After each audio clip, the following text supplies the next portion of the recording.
Thank you. The next item on our agenda is the presentation of the Ruth Bader Ginsburg Memorial Scholarship Award.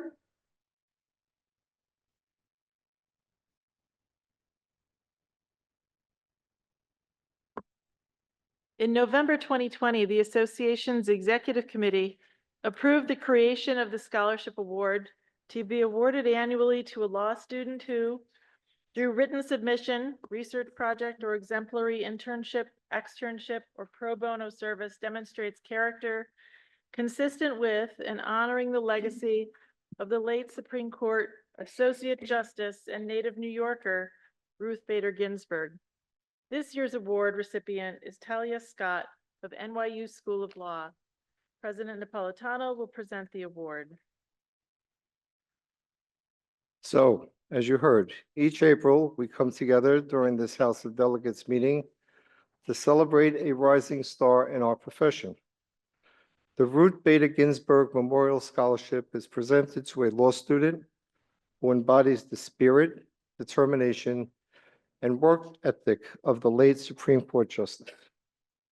This year's recipient is that shining star, and I am thrilled to share a little story about her with you.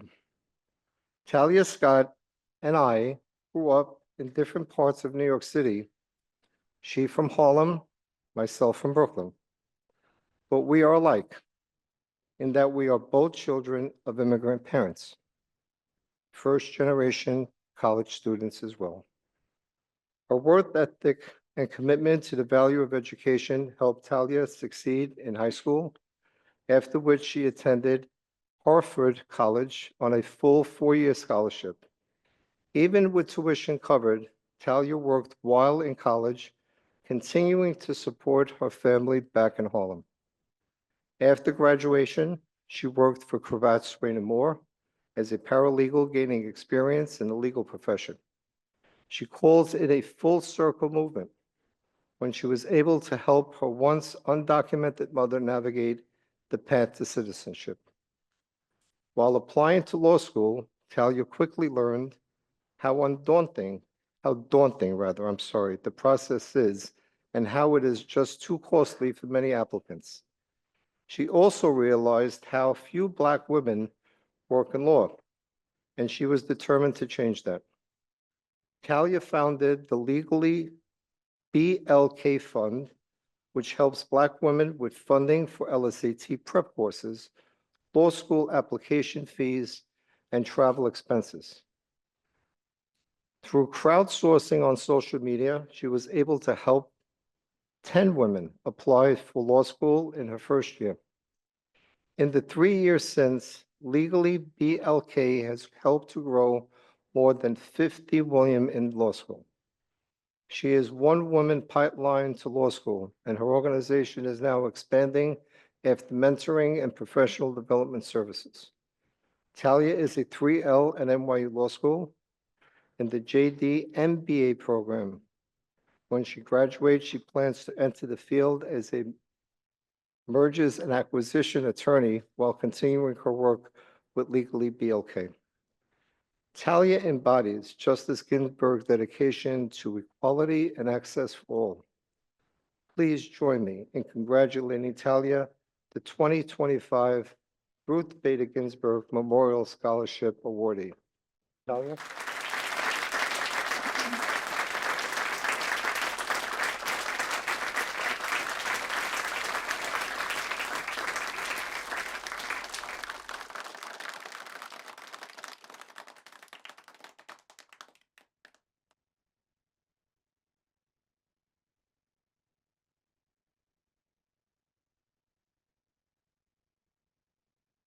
Good morning, all. Thank you to the New York State Bar Association, the Women in Law section, and everyone who made this recognition possible.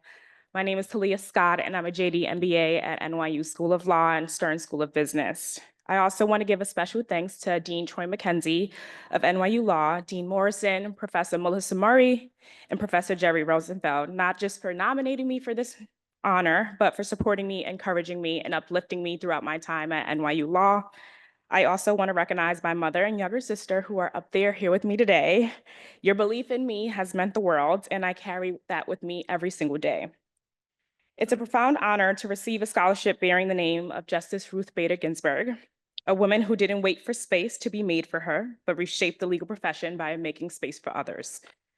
She spent her life turning exclusion into opportunity, not by asking politely, but by challenging the very foundations of what the law considered normal. She believed that the law could be a tool of equity, that it could reflect everyone, and she showed us that representation isn't just symbolic, it's transformative. I know that truth intimately. As mentioned, as a Black woman, Harlem native, child of an immigrant, and first-generation college and professional student, my life has been defined by defined expectations. And for me, entering the legal profession was more than a career choice. It was a bold declaration of possibility. I didn't grow up surrounded by lawyers. I didn't see people who looked like me, interpreting the law, writing it, or leading within it. So I made a choice, not just to become what I didn't see, but to create a pathway so others wouldn't have to look as hard to find themselves in the legal profession. That vision is what led me to create the Legally Black Fund, a nonprofit dedicating to supporting and investing Black women in Black women on their path to law school. What began as a passion project back in June of 2020 and was rooted in my love for the film Legally Blonde, born from urgency and lived experience, has grown into a movement. Every day, I get to help cultivate a community of Black women who will become our future public defenders, judges, professors, general counsel, firm partners, and more. Women who will shape doctrine, policy, and culture. Women who will just not practice the law, but redefine whose lives and futures it protects. In addition to closing the gap in access, what I'm most proud of is that I built what I needed at the time but didn't have. A pipeline of support for Black women who are brilliant, driven, and too often overlooked. And I've used every experience and room I've entered, from Haverford College to Cravath, from NYU Law to Stern, from Warner Music Group to Lazard, and from Sussan Godfrey to Davis Polk, to hold the door open for me, to hold the door open behind me, to help the next woman not just find her way in, but thrive when she's there. And that has been the greatest honor of my journey so far, and I'm just getting started. Right now, as you know, DEI in the legal profession is being challenged and systematically dismantled. Pipeline programs are being eliminated, diversity efforts are being stalled, and politicized and challenged. And initiatives designed to widen access, even modestly, are being reframed as threats to meritocracy. But let's be honest, diversity has never been the opposite of merit, it's a reflection of it. Expanding who gets a shot doesn't dilute excellence, it reveals it. And progress in this profession for people like me has never been inevitable. It's required intention, persistence, and vision. I've seen brilliance exist far beyond the usual channels of power, and I've watched how often it goes overlooked, not for lack of talent, but because the legal profession was never structured to find it or foster it. And that's why I created the Legally Black Fund. Not just to make space for myself, but to make space for those coming next, and to ensure that they would find more light, more access, and more possibility than I did. Over the past 7 months, I've had the privilege of working with and teaching the law to brilliant young girls of color from New York City public schools at NYU Law on the weekends. In spite of everything happening in the world, the attack on democracy, the attack on the rule of law, on DEI, the shrinking of opportunity, and the growing sense that maybe there isn't just enough space for them in this profession, those young girls that I work with remain determined.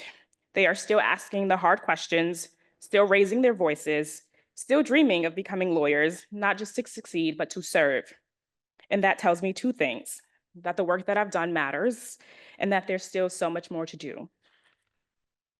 Justice Ginsburg understood that change is generational. She opened the door, and now it's on us to keep it open, to widen it, and to walk others through it.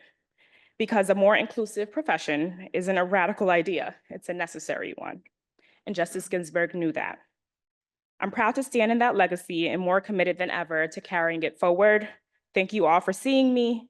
Thank you all for believing in the future that I'm fighting for. Thank you so much for having me here today.